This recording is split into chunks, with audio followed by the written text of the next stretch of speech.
योगी सरकार द्वारा महिलाओं को भय मुक्त माहौल देते हुए सुरक्षा देने का दावा किया जा रहा है। सरकार का दावा है कि महिलाओं के साथ अपराध करने वालों पर पुलिसिया चाबुक लगातार चल रहा है, जिससे अपराधी महिलाओं के साथ अपराध करने की बात सोचकर भी घबरा रहे हैं। मगर मेरठ में ये दावे खोखले दिखाई दे रहे हैं। दरअसल मेरठ में एक रेप पीड़िता न्याय के लिए भटक रही है। दरअसल एक मौलाना ने 2 साल तक छात्रा से दुष्कर्म किया। जब छात्रा ने मौलाना पर शादी का दबाव बनाया तो मौलाना ने अपने दोस्तों से छात्रा का गैंगरेप कराया।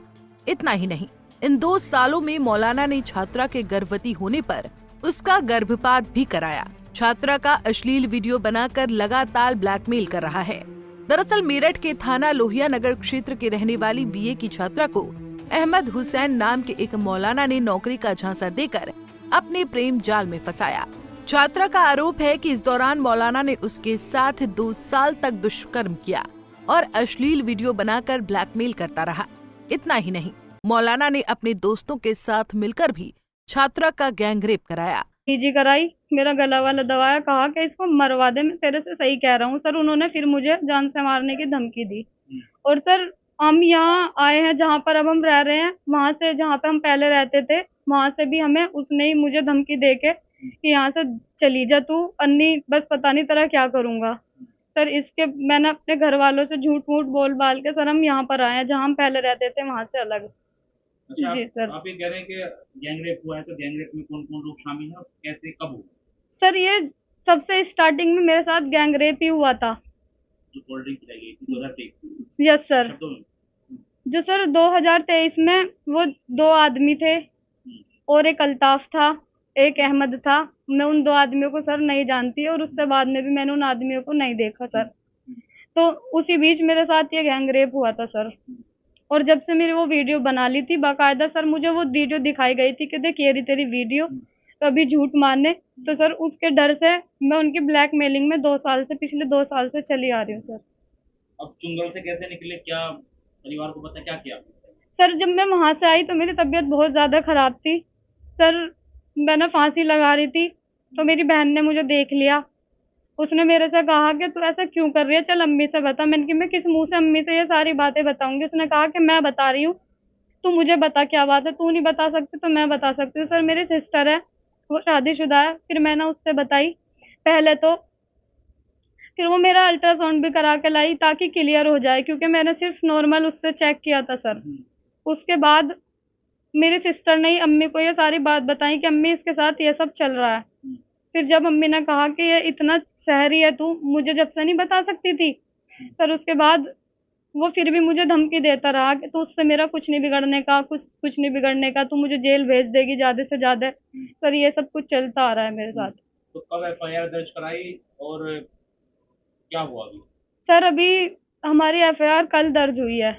कल उसके खिलाफ एफआईआर परसों लिखवाई थी, लेकिन वो कल वो हुई है क्योंकि घटना के अकॉर्डिंग वो कह रहे थे कि इस थाने में उस थाने में, तो एक दिन में इस चक्कर में रहेगी, तो मेरी कल धारा वो हुई है। पुलिस ने उन्हें गिरफ्तार कर रखा है। सर अब भी वो मुझे धमकी दे रहा है, दूसरों के थ्रू भिजवा रहा है कि मैं अब भी छुट जाऊंगा, तू मेरा कुछ नहीं बिगाड़ने की। मैंने पुलिस को भी पैसे दे दिए, वो झूठे झूठे इल्जाम पुलिस पे भी लगा रहा है सर। और अच्छा, बाकी मैं जानती नहीं हूँ ज्यादा। ये जो अहमद है, अल्ताफ है, जानते हो कहाँ के हैं लोग? और जो अरेस्टिंग हुई है, 64 के बयान आपने दिए हैं, तो जी कौन से थाने में बंद हुए? सर थाना लोहिया नगर में ये बंद हैं दोनों। और वो मौलाना अहमद हसन जो हैं वो खरदोनी के रहने वाले हैं, लेकिन यही रहते हैं मेरठ में, फतल्लापुर है वहाँ पर रहते हैं। और जो अल्ताफ है वो भी सर वहीं पर रहता है, दोनों ये वहीं पर रहते हैं। अच्छा, ये सब चलता रहा आपके साथ, इतना बेटी जी बचाओ सर। बेटी पढ़ाओ तमाम नारे हैं। जी सर। अभी क्या कहना चाहेंगे, क्या उम्मीद करते हैं, क्या मांग करते हैं प्रशासन से, शासन से? सर प्रशासन से मैं बस यही मांग करती हूँ कि जिन लड़कियों के साथ गलत हो रहा है उनको सपोर्ट किया जाए, और जैसे मेरे साथ हुआ आगे किसी और लड़की के साथ सर इस तरह ना हो और मुझे भी इंसाफ मिले सर। क्या अधिकारी के संज्ञान में मामला डाला, नहीं डाला अभी?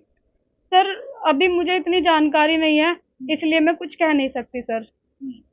अभी थाने वालों की तरफ से मुझे सपोर्ट किया जा रहा है, मेरे साथ कोई दुर्व्यवहार नहीं किया जा रहा सर।